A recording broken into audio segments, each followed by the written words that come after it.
Assalamualaikum warahmatullahi wabarakatuh. Kami dari kelompok 4 akan mempresentasikan hasil kerja kelompok kami tentang bab 5, yaitu sumber hukum Islam. Kelompok kami beranggotakan 1. Anissa Salwa Sahida dengan NIM 21033262641, 2. Dianur Sukmadani dengan NIM 21033262643. Yang ketiga, saya Faiza Dinda Putri dengan NIM 21033262648. Yang keempat, Nur Laili dengan NIM 2103326265110. Dan yang kelima, Sita Rika dengan NIM 2103326268113. Daftar isi dari presentasi kami yaitu 1. Pengertian dan prinsip hukum Islam, 2. Hierarki sumber hukum Islam, 3. Ragam pendekatan hukum Islam dan implikasinya, 4. Perbedaan mazhab dan cara menyikapinya, 5. Hukum Islam lokal, dan 6. Akomodasi hukum Islam. Yang pertama yaitu pengertian dan prinsip hukum Islam.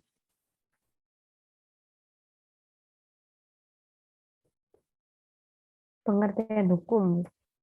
Pengertian hukum sendiri yaitu kehendak atau titah Allah yang berhubungan dengan perbuatan manusia. Di kalangan ahli usul disebut hukum syara'. Sedangkan bagi kalangan ahli fiqh, hukum syara' adalah pengaruh titah Allah terhadap perbuatan manusia tersebut. Seluruh kehendak Allah tentang perbuatan manusia itu pada dasarnya terdapat dalam Al-Quran dan penjelasannya dalam Sunnah Nabi. Kata hukum yang berakar kata makah dan hakamah mengandung makna mencegah atau menolak, yaitu mencegah ketidakadilan, mencegah kezaliman, mencegah penganiayaan, dan menolak bentuk kemafsadatan lainnya. Di samping itu, ada konsepsi hukum lain, diantaranya adalah konsepsi hukum Islam. Dasar dan kerangkanya ditetapkan oleh Allah Subhanahu wa Ta'ala, tidak hanya mengatur hubungan manusia dengan manusia lain dan benda dalam masyarakat, tetapi juga hubungan-hubungan lainnya. Karena manusia yang hidup dalam masyarakat itu mempunyai berbagai hubungan.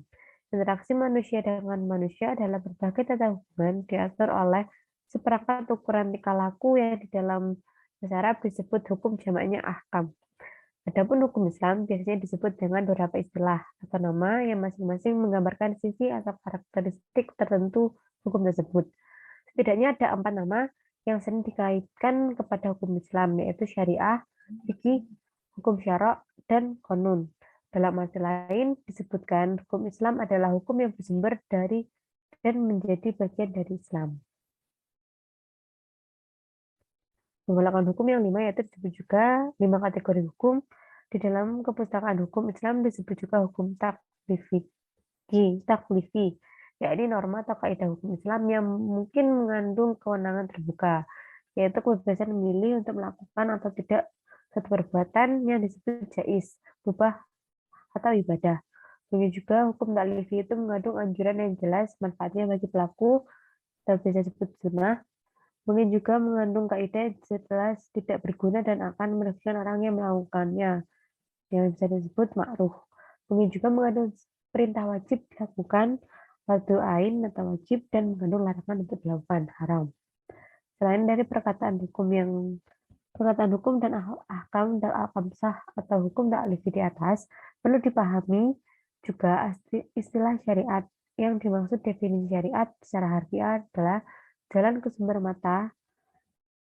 sumber air, yakni jalan lurus yang harus diikuti oleh setiap muslimin. Syariat merupakan jalan hidup orang muslim.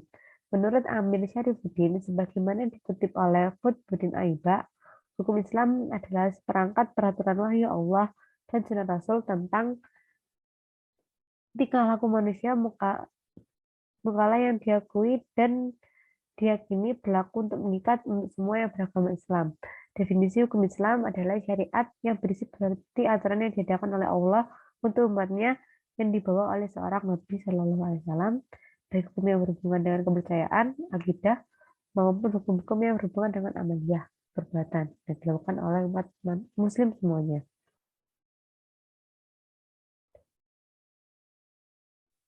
Prinsip-prinsip hukum Islam yaitu ada 7: prinsip tauhid, prinsip keadilan, prinsip amar ma'ruf nahi mungkar, prinsip kemerdekaan atau kebebasan, prinsip persamaan dan egalit, prinsip al-ta'awun, dan yang terakhir prinsip toleransi.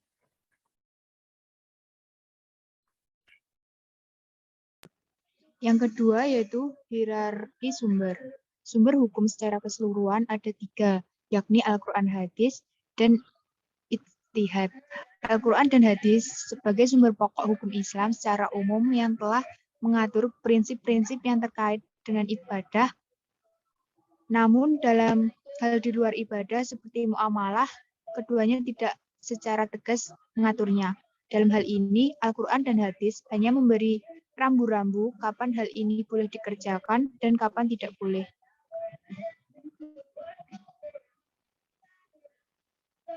Next.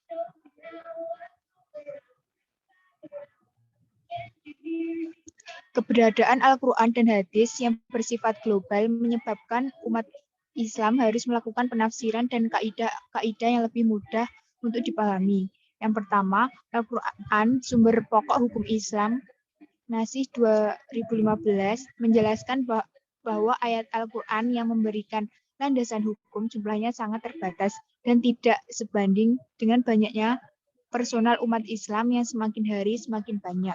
Dengan demikian, dapat dimengerti mengapa perlu dilakukan penafsiran terhadap Al-Quran yang disesuaikan dengan konteks perkembangan zaman untuk memberikan justifikasi hukum terhadap berbagai persoalan umat. Yang kedua, hadis. Sumber hukum Islam kedua hadis secara etimologis berarti perkataan, cerita, atau kejadian.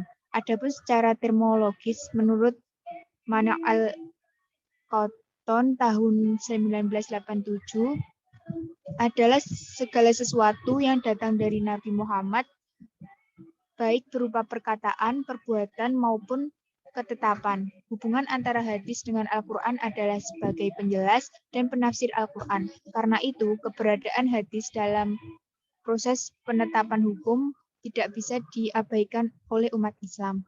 Yang ketiga, ijtihad. Sumber pelengkap hukum Islam ijtihad merupakan aktivitas yang sungguh-sungguh dari seseorang ulama dalam menggali hukum yang masih bersifat global yang terdapat dalam hukum syariah. Ijtihad bersifat zani, dugaan kuat, relatif, dan mungkin dilakukan interpretasi ulang apabila situasi dan kondisi berubah.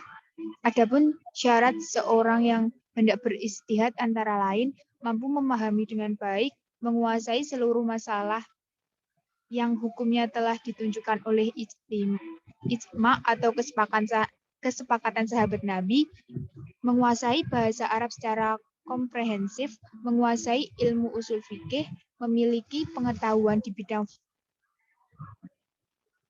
bidang nasih mansuh atau konsep pembatalan hukum, baik yang menyangkut ayat Al-Quran atau hadis Nabi.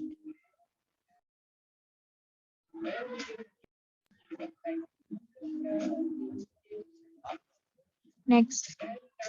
Dalam perkembangannya, proses ijtihad oleh umat Islam tidak hanya dilakukan secara individu, tetapi juga dilakukan secara kelembagaan, seperti organisasi-organisasi keagamaan atau disebut dengan ijtihad jama'i. Dalam ijtihad jama'i, sesuatu persoalan akan dikaji dari berbagai sudut pandang, sehingga peluang terjadi kesalahan dalam menentukan kesimpulan akhir suatu hukum semakin bisa dieliminir. Berbeda dengan ijtihad fardhi yang hanya bertumpu pada kemampuan seorang yang umumnya penguasaan terhadap berbagai keilmuan sangat terbatas.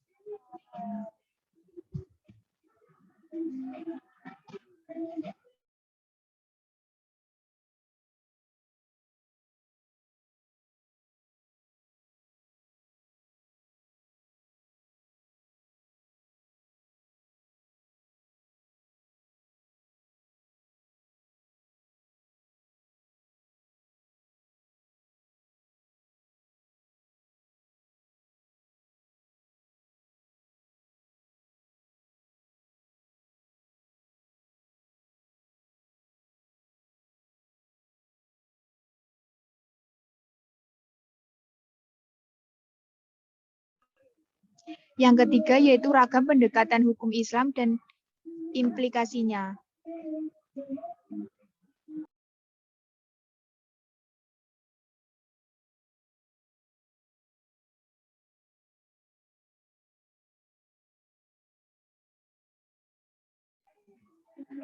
Tiga ragam pemahaman. Yang pertama yaitu tekstualis atau transkriptiralis, memahami Al-Quran dan hadis secara tersurat apa adanya. Fikih klasik menjadi rujukan yang ideal. Yang kedua, rasionalis, memahami Al-Quran dan hadis secara tersurat, makna di balik teks. Rasio atau nalar berada di posisi tertinggi, merevisi surat, ayat Al-Quran atau hadis jika tidak sesuai dengan perkembangan zaman. Yang ketiga, kontekstual, dikembangkan oleh banyak ulama, menggali substansi teks Al-Quran dan hadis, lalu mengkontekskannya sesuai dengan perkembangan situasi dan kondisi.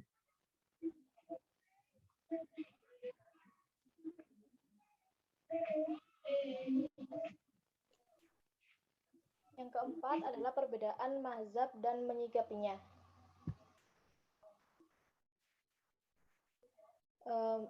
Dalam pengertian sederhana, mazhab dapat diartikan dengan aliran. Sementara itu, dalam kamus fikih, Al-Ahji mengatakan bahwa mazhab adalah metode tertentu dalam menggali hukum syariah yang bersifat praktis dari dalil-dalilnya yang bersifat kasuistik.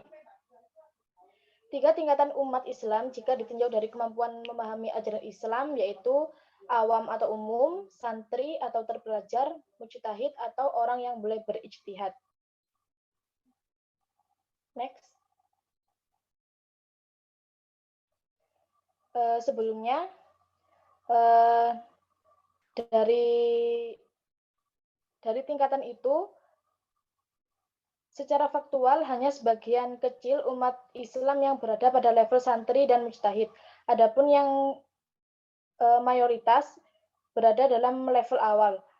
Mereka yang berada pada level santri atau bahkan mujtahid barangkali tidak banyak menemui masalah ketika harus memutuskan suatu masalah hukum karena mereka memiliki kemampuan untuk langsung mencari jawabannya dari Al-Quran dan hadis karena mereka sudah dibekali pada saat melaksanakan pembelajaran di pondok pesantren. Namun kondisinya sangat berbeda bagi level awam karena mereka tidak mempunyai kemampuan yang cukup untuk segera memutuskan persoalan yang dihadapinya. Kemudian cara menyikapi perbedaan mazhab karena dirasa mungkin seringkali terdapat perselisihan, itu caranya yaitu dengan yang pertama adalah membekali diri dan mendasari sikap sebaik-baiknya dengan ilmu, iman, amal, dan akhlak secara proporsional. Yang kedua, lebih memprioritaskan perhatian dan kepedulian terhadap masalah-masalah besar umat.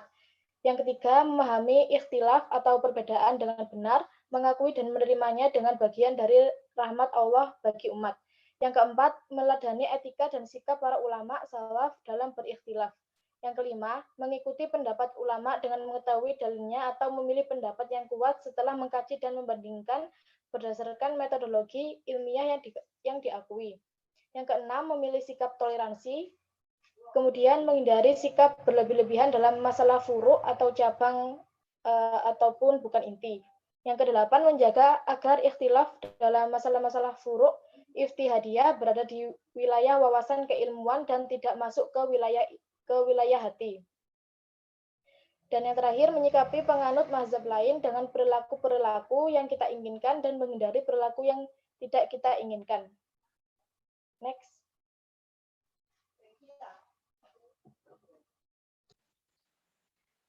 Selanjutnya adalah hukum Islam dan kearifan lokal.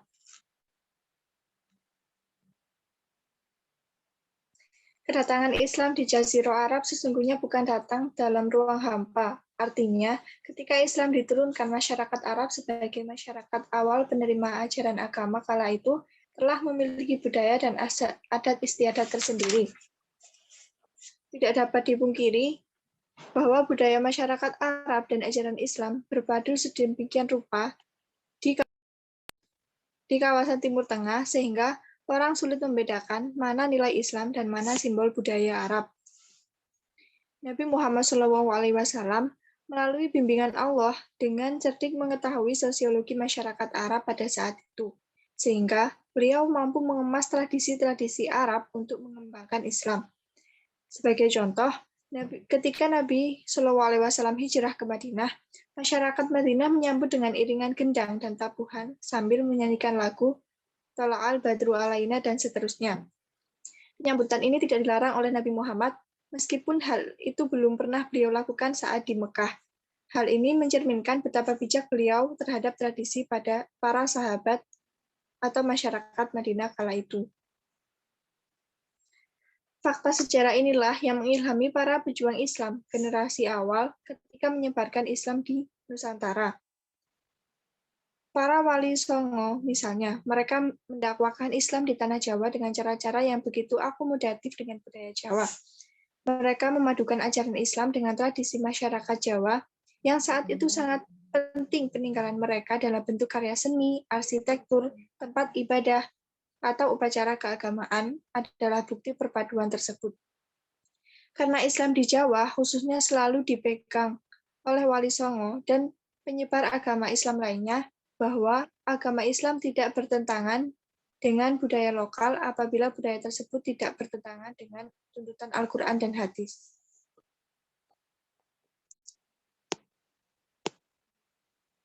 Next.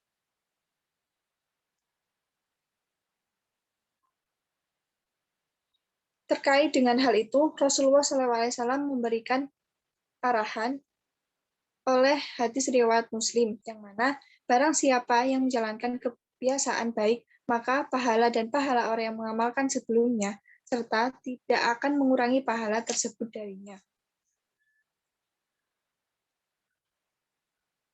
Dalam hadis lain yang diriwayatkan oleh Ahmad dari Abdullah bin Mas'ud, disebutkan, apa yang dipandang baik oleh umat Islam, maka di sisi Allah pun baik.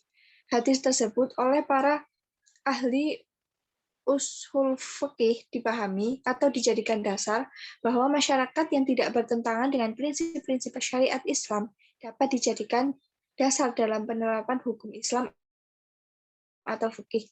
Apa yang disampaikan Rasulullah dalam hadis di atas menjadi bahan pertimbangan para ahli hukum Islam membuat kaidah hukum yang akomodatif terhadap budaya dan tradisi masyarakat.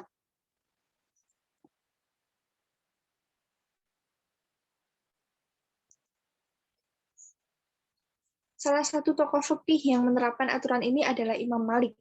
Dia menjadikan tradisi masyarakat Madinah menjadi salah satu kaidah hukum.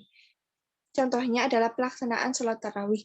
Imam Malik berpendapat bahwa rakaat sholat tarawih adalah 36 rakaat. Angka ini mengacu pada jumlah rakaat sholat tarawih yang biasa dilakukan masyarakat Madinah.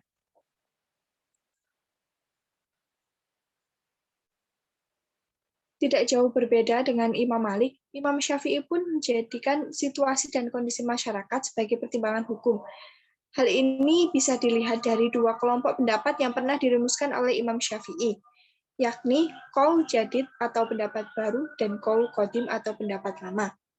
Qaul qadim adalah pendapat Imam Syafi'i ketika beliau berada di Irak. Sementara qaul jadid adalah pendapat Imam Syafi'i setelah beliau pindah ke Mesir. Perubahan pemikiran yang dialami oleh Imam Syafi'i menunjukkan bahwa situasi dan kondisi yang berbeda yang dia alami dianggap perlu untuk merumuskan hukum yang berbeda. Apa yang ditunjukkan oleh dua tokoh fikih terkemuka menunjukkan bahwa pemahaman terhadap ajaran agama tidak dapat mempengaruhi kondisi sosial, politik, dan budaya yang berlaku di masyarakat.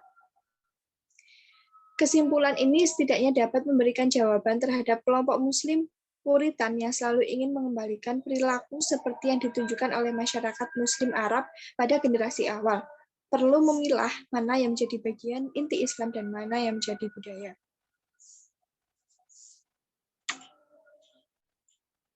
Dengan demikian, satu hal penting yang patut dicatat adalah bahwa Islam tidak selalu identik dengan bangsa dan kebudayaan Arab. Dalam redaksi lain, Islam adalah suatu hal dan masyarakat adalah hal yang lain. Untuk selanjutnya adalah akomodasi hukum Islam dalam undang-undang negara.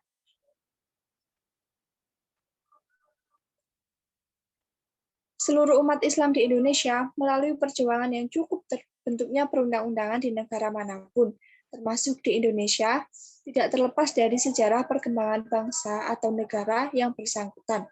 Setelah umat Indonesia merdeka, Islam terus berusaha mewujudkan impian mempunyai undang-undang yang bersifat nasional yang mampu mengikat secara formal panjang masyarakat bangsa Indonesia, akhirnya menghasilkan suatu undang-undang yang bersifat nasional.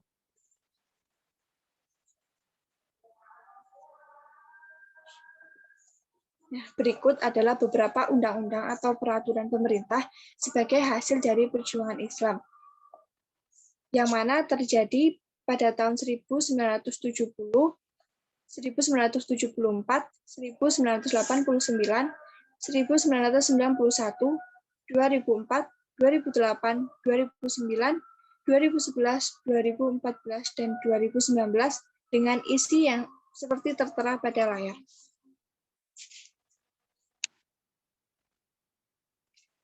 Baik, terima kasih. Sekian presentasi dari kelompok kami. Apabila ada salah kata, kami mohon maaf. Sekian, wassalamualaikum warahmatullahi wabarakatuh.